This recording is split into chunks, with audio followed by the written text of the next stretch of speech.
At Ready to Grow Gardens, we make gardening simple for people, whether it's in their homes or in schools or for a restaurant.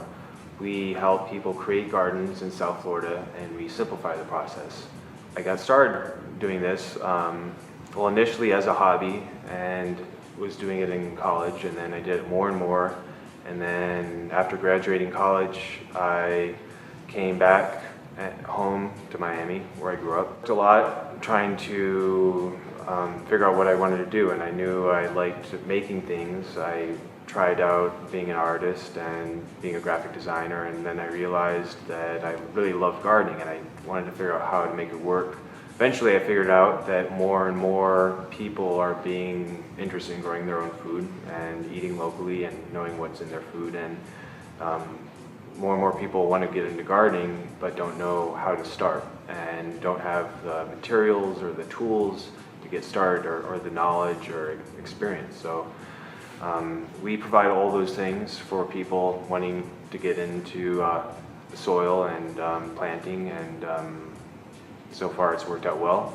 You know, the main thing that we look for when planting out a garden is sunlight. Sunlight is super important. If you don't have sunlight, the garden's not going to do well. We try to figure out what people would like to grow, or whether they'd like to focus on herbs or veggies or fruit trees, or grow really a nice mixture of everything. We figure out what of the things they'd like to grow, what will do well in South Florida at any given time of the year. From there, we plan out the garden, design the garden based on what they want to grow and, you know, their aesthetic preferences, and there's a lot of different factors, but every project is unique in its own way.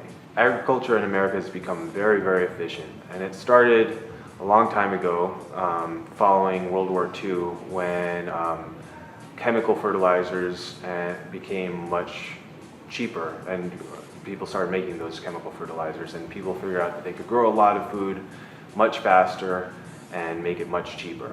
From our personal decisions and being like more aware consumers and supporting farms, you know, and gardening, you know, by making those changes, we can have an impact collectively.